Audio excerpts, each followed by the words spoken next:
It's 2025, and I think it's pretty fair to say that reaction channels are like a big part, like a staple of YouTube.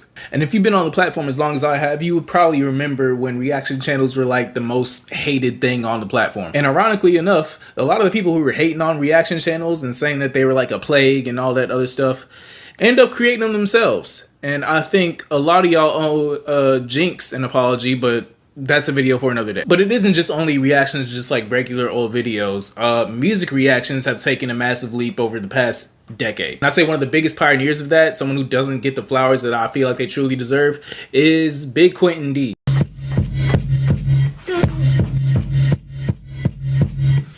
And even though he slowed down on his content, the big world of reactions has only just gotten bigger and bigger. So much so to the point that artists are collabing, reaching out, and reposting these content creators who are reacting to their music. As far as hip-hop journalism goes, for a lot of people, streamers and content creators are genuinely like the face of that now. But there are problems that come with that, things that I don't really like, and I think are just a detriment to music in general, honestly, and we're gonna delve into those. One, of course, being it's the wrong people who are like getting the voice in music now. I know people say that art is subjective and all that, but there is genuinely wrong ways to consume art. People who do album reactions and listen to the album out of order or skip to like random parts of the song. What the fuck? Imagine going to an art museum and then looking at a sculpture like 50 yards away and being like, you didn't spend any time with it. You didn't even take any time to look at the closer details within said sculpture. But you're going around telling people what it lacks.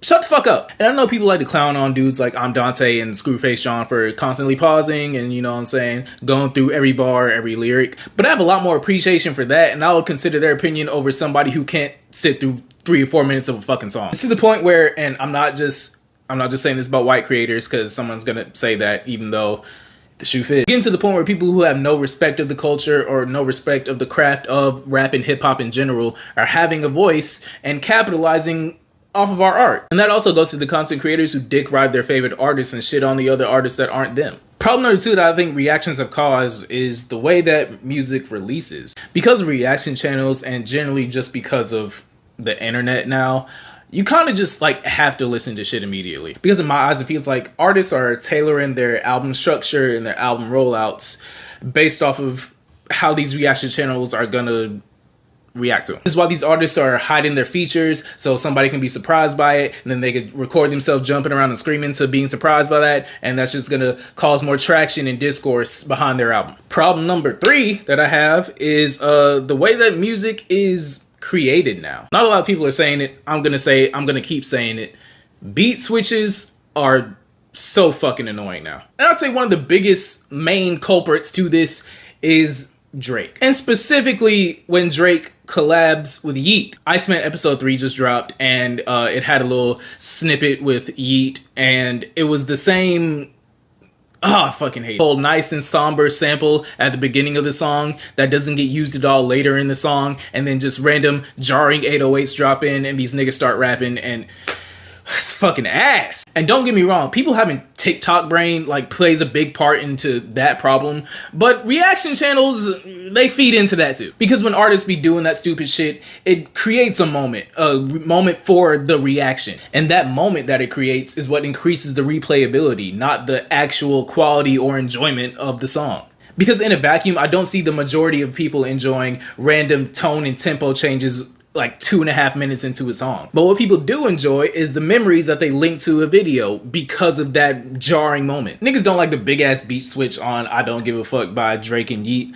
They like the memory they have of I've Dante screaming to it. All in all, I feel like if you listen to these albums and you listen to them correctly, you can tell the difference between a person who's making art because they like it and making art for a fucking reaction channel. The people who take time to set a theme or craft a story into their music and actually be able to rap on the same beat for more than 2 minutes. And not to keep harping on the whole beat switch thing, but it's like you're bound to like one beat more than the other. So say like a song got 3 beats in it and I only like the first and the last one, and I don't want to have to listen to that bullshit in the middle just to get to the shit that I like. Now I've done reactions, I've done plenty of them on my channel as well as my second channel, and I don't know how I feel about it anymore. For one, I was doing 1 minute reactions, just quick fire compilations of my favorite parts of an album smash into 1 minute. And my main reasons to doing that because one, it was easy to consume, and two, because copyright exists and I kind of want to keep my channel safe. Another problem is I listen to a lot of stuff and there's a lot of great music that just keeps dropping week by week by week,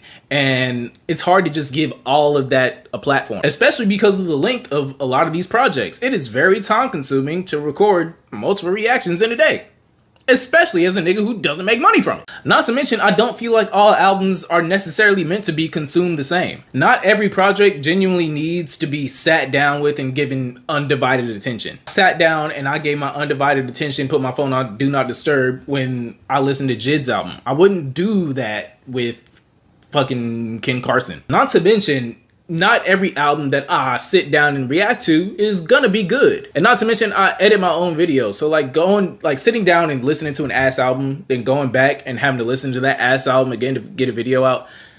Oh, that sucks. Like, it took me like a good 2 days to edit the Lil Wayne video because I might still do the big drops because I mean, like, they're fun to do and like they're fun to, you know, have that moment to go back to for myself. But other than that, like, I kind of just want to listen to music when I want to fucking listen to it and how the fuck I want to listen to it, and just have that be that. And this isn't me being like anti-reaction channel, because I feel like a lot of them serve a great purpose and some of them are actually very entertaining. But ultimately, it feels like the market's kind of oversaturated. A lot of the niggas who are doing it are kind of fucking lame, and it's causing artists to make music in ways that I just don't think are conducive of great art.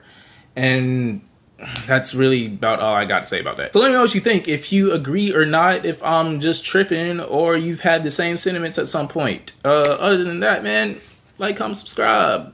Love y'all niggas. Bye.